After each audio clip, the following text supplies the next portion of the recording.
Standing beside the Latin Sea, I want to speak my mind.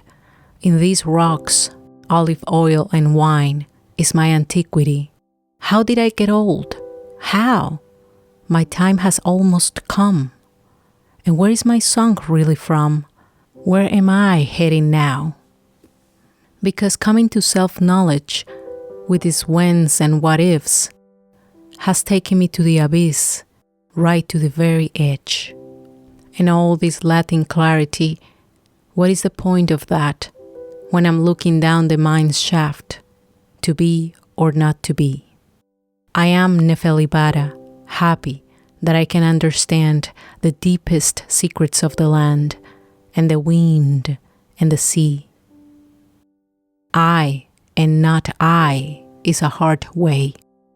Vague secrets I can guess, the shards of human consciousness from now and yesterday.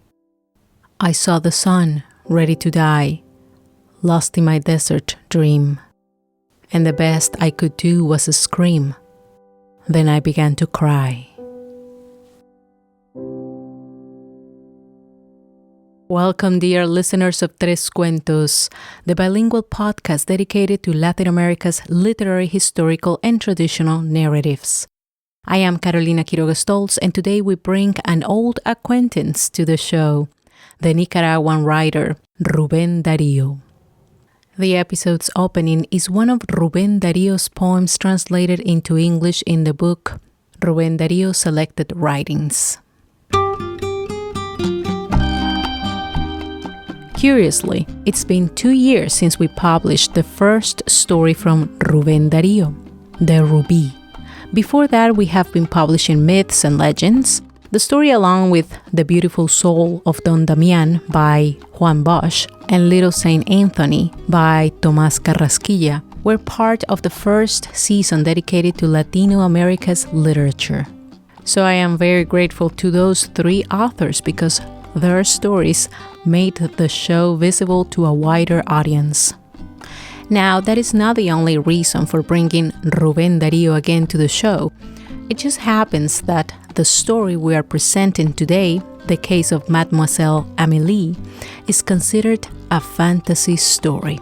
This cuento was originally published in the Argentine newspaper La Nación in 1894 and later re-edited and included in the anthology Prosas Profanas, Profane Prose, in 1896. However, today's English version can be found in the book Rubén Dario Selected Writings, edited by Ilan Stavans and translated by Andrew Hurley, Greg Simon, and Stephen F. White, published by Penguin Books. The case of Mademoiselle Amelie comes in the voice of the storyteller and educator Kevin Cordy, who I will present after the story.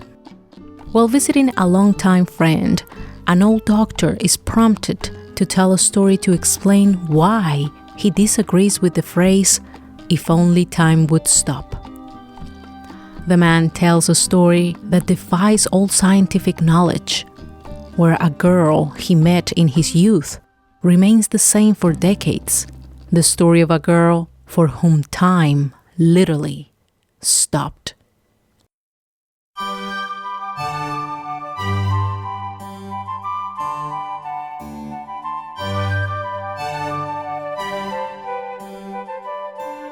The Case of Mademoiselle Amelie by Rubén Dario. Read by Kevin Cordy.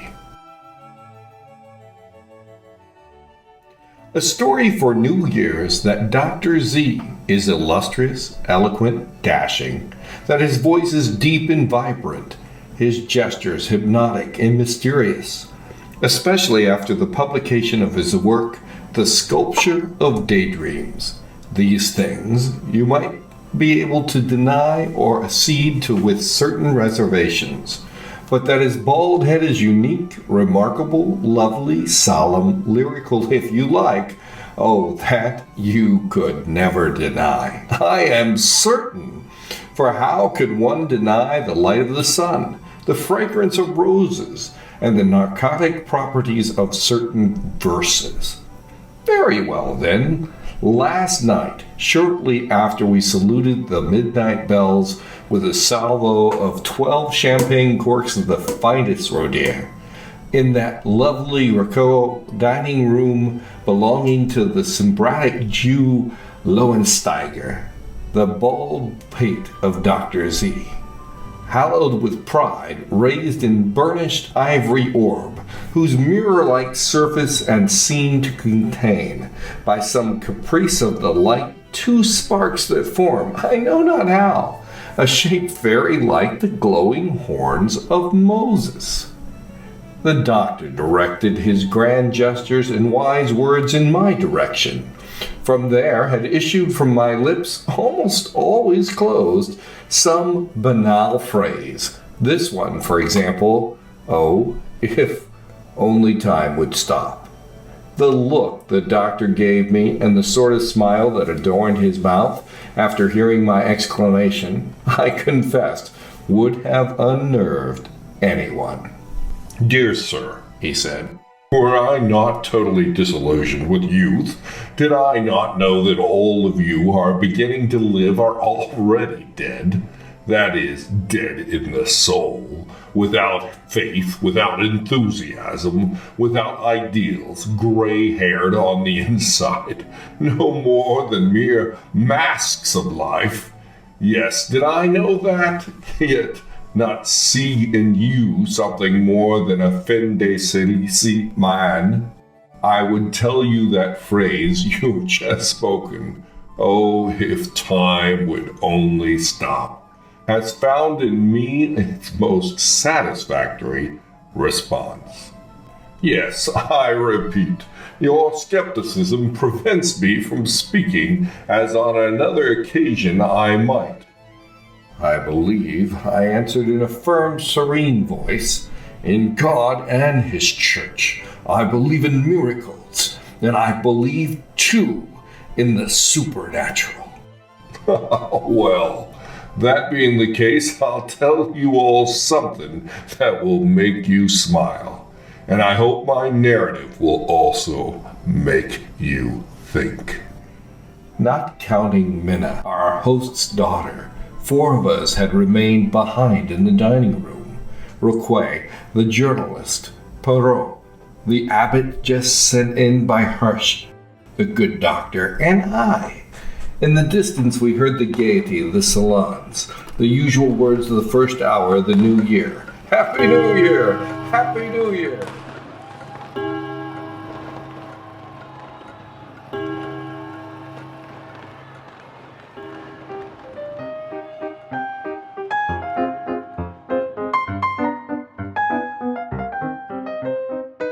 The doctor went on.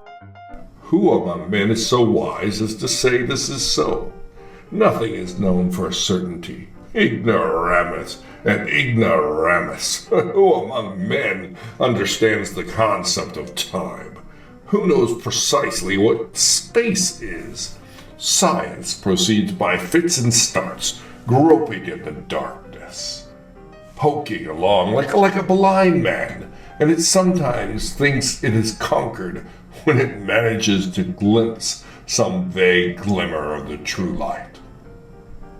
No one has ever been able to pull the snake's mouth from its tail in that endless symbiotic circle.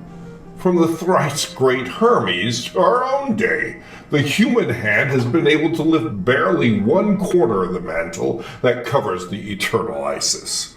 Nothing has been learned for an absolute certainty about the 3 great expressions of nature, facts, laws, and principles. I, who have attempted to delve into the immense field of mystery, have lost almost all my illusions. I, who have been called wise in illustrious universities and voluminous books, I, who have consecrated my life to the study of humankind, its origins, its end, I, who have penetrated the Kabbalah, the mysteries of the occult, and the theology, who has passed from the material plane of the sage to the astral plane of the wizard and the spiritual plane of the magus. Who knows how Apollonius of Tyre and Paracelsus worked their wonder, and who in our own day have aided the Englishman crooks, I who have dwelled in the Buddhist karma and the Christian's mysticism, and know both the unknown science of the fakirs and the theology of the Roman priests. I tell you that we sages have seen not a single ray of the supreme light, and that the immensity and eternity of the mystery from a single frightful truth. Then addressing himself to me, Do you know what the principles of man are? Grupa, Jiva, Linga, Sharia, Karma, Rupa, Manas, Buddhai, Atma. That is the body, the force vital, the astral body, the animal soul, the human soul, the spiritual force, and the spiritual essence.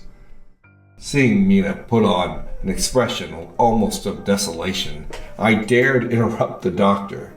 I think you were going to explain to us that time. Well, He said, since you seem not to like dissertations for prologues, let's get right to the story I was going to tell you, which is the following.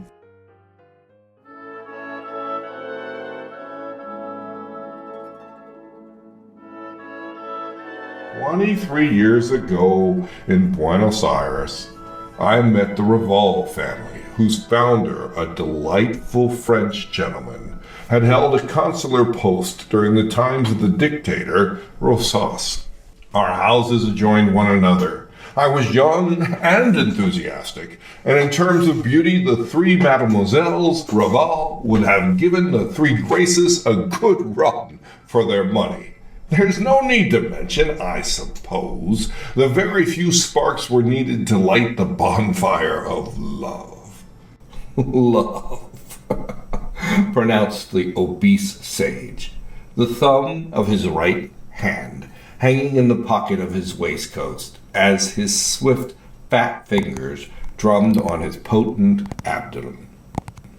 I frankly confess that no one of them caught my fancy more than others, and that Claire, Josephine, and Amelie all held the same place in my heart. Or perhaps not the same place, because both sweet and ardent eyes of Amelie, her gay and red laughter, her childish pecuny, I suppose I must say that she was my favorite. She was the youngest. She was barely 12 and I was past 30. For that reason, and because the young creature had a mischievous, jolly way about her, I treated her like the child she was. And between the other two shared out my incendiary looks, my sighs, my squeezings of the hands, and even my serious promises of matrimony. In a word, I confess to you all a most reprehensible and horrid bigamy of passion. But oh, little Amelie, when I went to the house, it was she who ran to greet me, with her smiles and her flattery. Have you forgotten my bonbons? Oh, that sacramental question.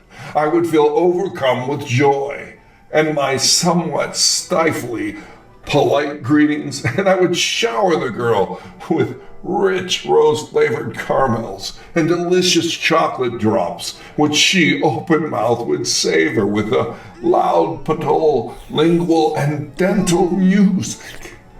The reason behind my feelings for this little girl with the knee-length skirts and pretty eyes, I cannot explain it to you, but the fact is that when my studies took me away from Buenos Aires, I feigned emotion when I bade farewell to Claire, who would look at me with large, pained, and sentimental eyes.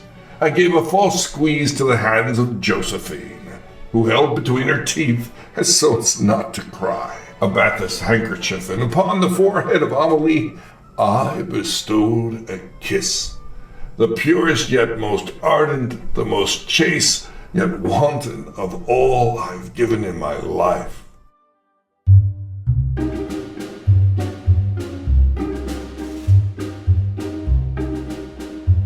And so I embarked for Calcutta, precisely like your beloved and admired General Masia, who, when we departed for the Orient, himself full of youth and his pockets full of resounding new gold coins, I sailed away thirsting for a taste of the occult sciences, and it was my intention to study among the Mahapas of India those things that impoverished Western science still cannot teach us.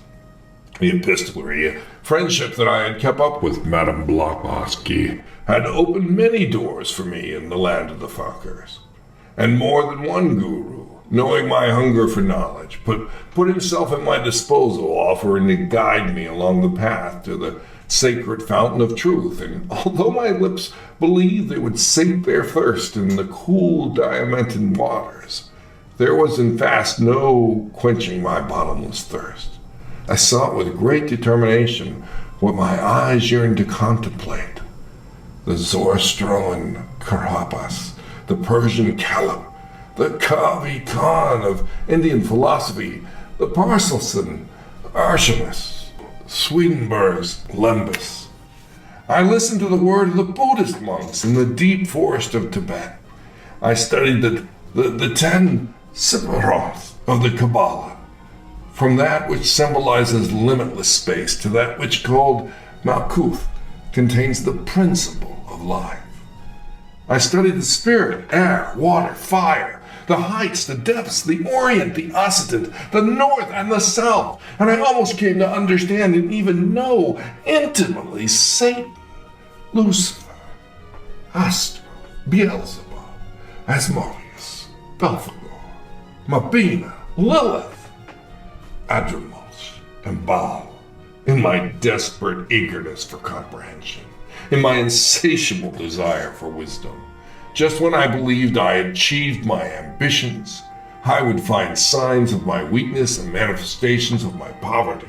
And those grand ideas, God, space, time, would form a most impenetrable haze before my eyes. I traveled through Asia, Africa, Europe, and the Americas. I helped Colonel Alcott found the Theosophical Circle in New York. Doctor suddenly asked, staring balefully at blonde Mina, "Do you know what true science and immortality is?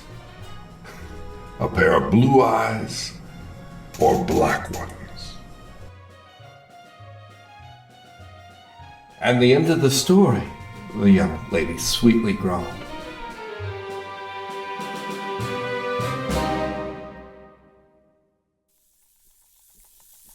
I vow to you, gentlemen, and lady, that is what I'm telling, is absolutely true. The end of the story? Just over a week ago, I returned to Argentina.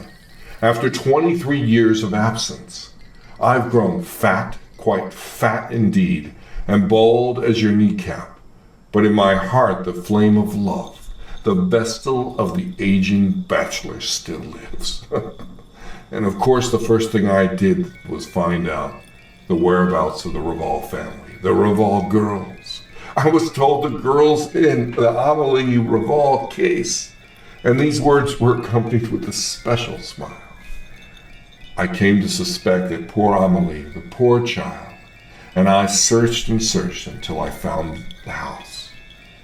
When I entered, I was greeted by an old butler who took my card and asked me to step into a parlor into which everything bore a hue of sadness. On the walls, the mirrors were covered with crepe veils of mourning, and two large portraits in which I recognized the two older sisters looked out melancholy and dark over the piano. Soon, Claire and Josephine, "Oh, my friend! Oh, my friend!" That was all. Then a conversation filled with reticence and timidity, broken phrases and sad, very sad smiles of intelligence. From all I could manage to piece together, I gathered that neither of these young women had married.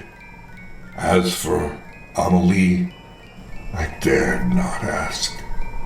My question might strike these poor creatures at some sort of bitter irony, remind them perhaps of some terrible and irredeemable disgrace and dishonor. And just then, I saw a little girl come skipping in with a body and face exactly, but exactly, my friends, like those of my poor Amelie. She skipped over to me, and the other girl's very voice exclaimed, "Have you forgotten my bonbons?" I was speechless.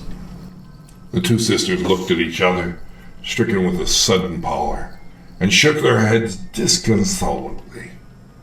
Muttering some words of farewell and making a gauche bow, I rushed out of the house, as though pursued by some strange gust of wind.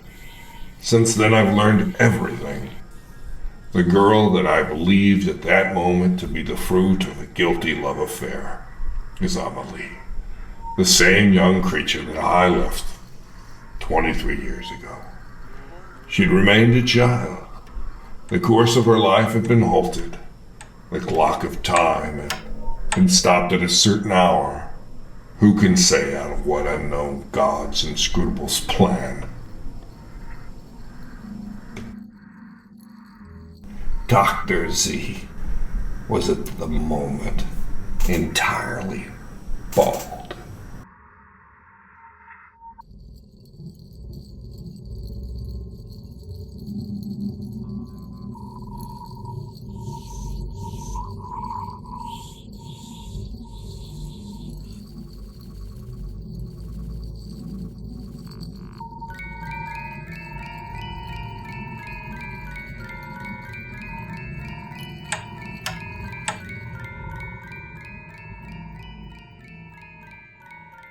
Very well, let's check the time in your phones or watches and make sure that while you were listening, time did not stop. Now I remember that old saying, be careful what you wish for. How many times have I wished for something carelessly, and when it finally happened, it was not what I hoped it would be. All I have to say is that words have power, for good or bad. While writing this commentary, it occurred to me to look on the internet at any articles that mentioned the possibility for someone to get stuck in time. And apparently, it is possible. On July 19, 2009, ABC News published an article titled, "Doctors Baffled, Intrigued by Girl Who Doesn't Age."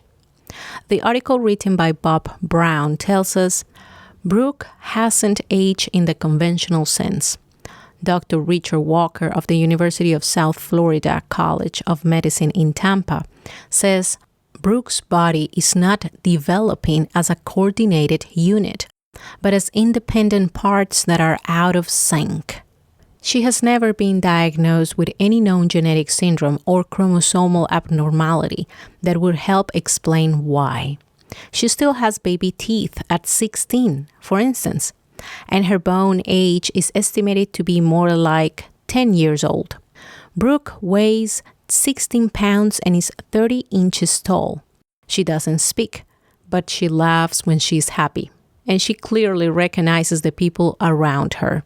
She has 3 sisters, Amelie 22, Caitlin 19, and Carly 13. All 3 are bright, active, and of normal size and development. They say that Brooke has ways of expressing herself like the teenager she is. And although she looks like a 6-month-old, she kind of has a personality of a 16-year-old. Well, there you have it. Now we travel from Baltimore, where Brooke lived, to the other side of the world, to South Korea. In the article, Meet the 26-year-old Man Who Never Grew Up, published on June 22, 2015, on the UK website Metro, we are told about a young man who still looks like a 10-year-old boy. Journalist Alison Lynch tells us that Sheen says he enjoys drinking beer and clubbing on the weekends, but he says he hasn't yet hit puberty because he suffers from a rare condition known as Highlander syndrome. The condition has caused his body to age at a very slow, almost imperceptible rate. I know, sometimes it is hard to believe these kind of things, But there are all kinds of oddities in the world that science and medicine are still trying to solve. Like Rubén Dario said in the story, science proceeds by fits and starts, groping in the darkness, poking along like a blind man. And it sometimes thinks it has conquered when it manages to glimpse some vague glimmer of the true light. I am sure more than one scientist obsessed with eternal youth must have already subjected those with abnormalities looking for a way to extend humanity's youth. This reminds me of old circuses, where these types of conditions or syndromes were known as freaks and were exploited to satisfy the curiosity of those who believed themselves to be normal. I will leave in the transcript the links to the 2 articles I mentioned and another one that I found about the so-called freaks exhibited in the old circuses.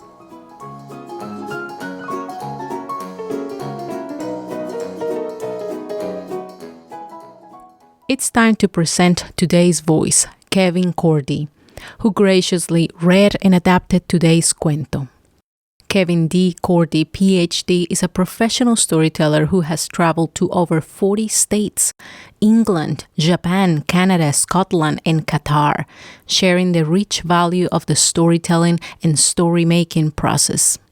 He also serves as an assistant professor of education and literacy at Ohio University, Lancaster. He is the author of many books on the art, most recently, You Don't Know Jack, A Storyteller Goes to School, published by the University of Mississippi Press in 2019. He recently served on Learning for Justice Advisory Board, formerly Teaching Tolerance, and is currently a Global Teacher Education Fellow with the Longview Foundation. He believes that stories can change the world. We just need to listen more closely to what people are telling us. Stories have the potential of bringing us together. You can find out more about his work at www.kevincordy.com. And Cordy is spelled C-O-R-D-I.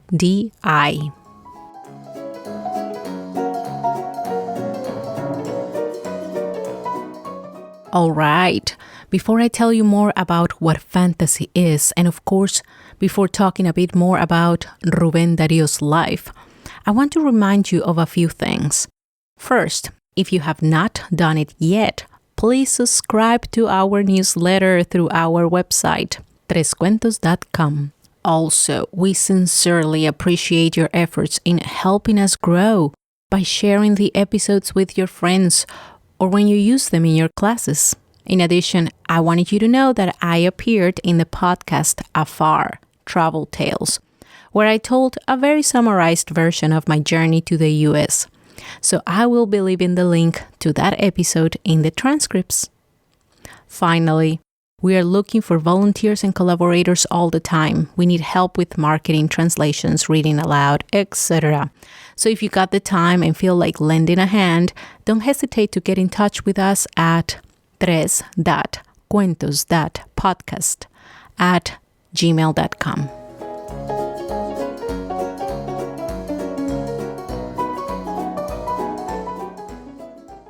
Moving on, in the prologue of the book Antología del Cuento Fantástico Hispanoamericano, Anthology of the Fantastic Hispanic American Short Story, Oscar Hahn tells us that Hispanic American fantasy began in the mid-19th century. One of the first exponents was the Ecuadorian writer Juan Montalvo, with his story Gaspar Blondin, published in 1858. The story's style reflects the literary current of Romanticism.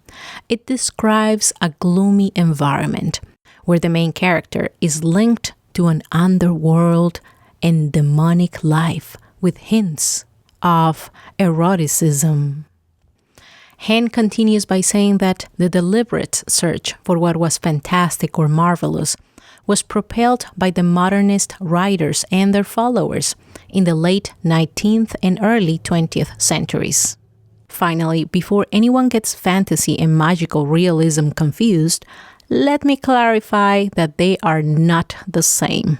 According to the Brazilian author Irlemar Ciampi, the goal of fantasy is to cause in the reader a physical reaction, a worry or fear, to plant the seed of doubt. In contrast, magical realism provokes an effect of enchantment. Within magical realism, there is no doubt, no fear. Instead, all wonders are reality's natural ingredients.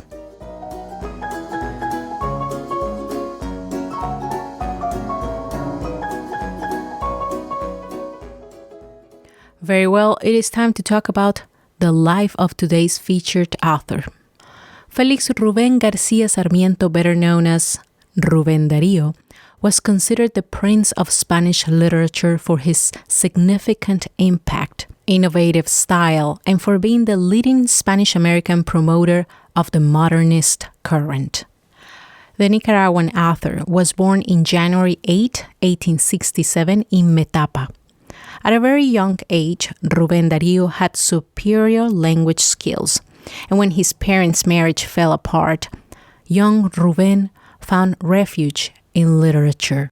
His continued fascination with reading led him to develop his first verses at the age of 10.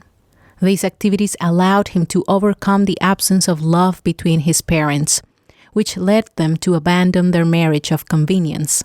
At this point, his great-uncles, Félix Ramírez Madrigal and Bernarda Sarmiento, took over his upbringing.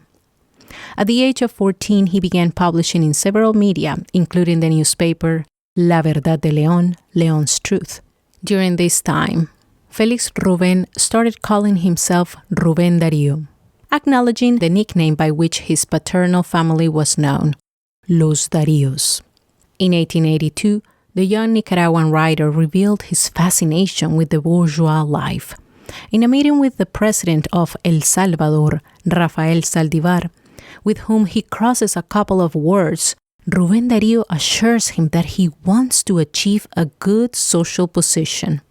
As a result of his conviction, he begins a path full of modern and fantastic compositions hoping to achieve recognition.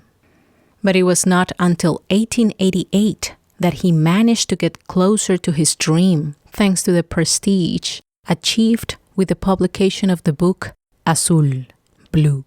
Like the character of Dr. Z in his story The Case of Mademoiselle Amelie, published in 1894, 3 women marked the life of the Nicaraguan poet Rubén Darío. His first wife, Rafaela Contreras, died suddenly in 1893.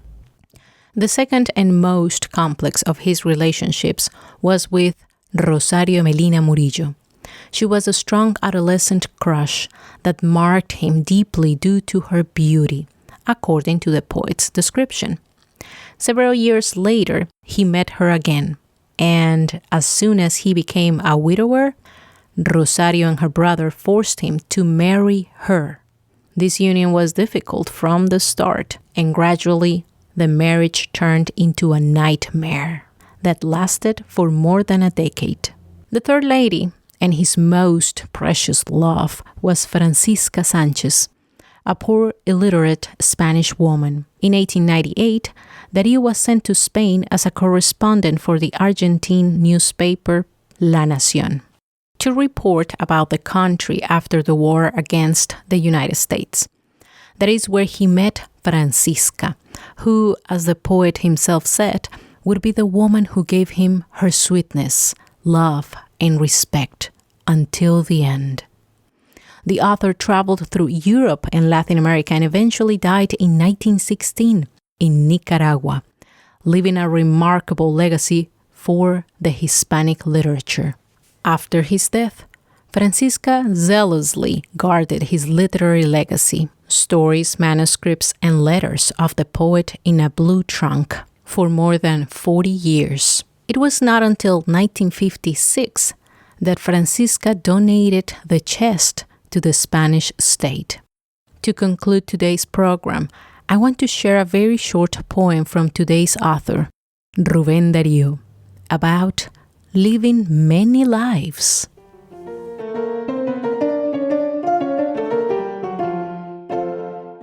Reincarnations. First, I was a bed of coral, then a beautiful gem, then green and hanging ivy on a stem. Then I was an apple, a lily growing in the fields, a young girl's lips as she yields, a skylark singing in the morning. And now I am like a palm in Jehovah's light, a soul or a psalm that is sung to the wind. And that is all for today. We will be back next Thursday with another episode in English from the Mexican writer Alfonso Reyes. He tells us a story that describes what happens when a severed hand comes to life. Until the next cuento, adiós, adiós. Tres Cuentos podcast is produced with support from PRX and the Google Podcasts Creator Program. Tres Cuentos is an exercise of creative writing, researching, and retelling. Today, my thanks go to Don Heimel and Kevin Cordy. Remember that you can listen to Tres Cuentos on any podcast app, Google Podcasts, iTunes, Stitcher, Spotify, iVoox, or wherever you find us listed. Also, check our website, www.trescuentos.com. Last, if you enjoyed this episode, consider sharing it with your friends. The music and sound effects were downloaded from the YouTube audio library and freesound.org. The list of credits per song can be found in the transcript. Thanks for listening. Adiós, adiós.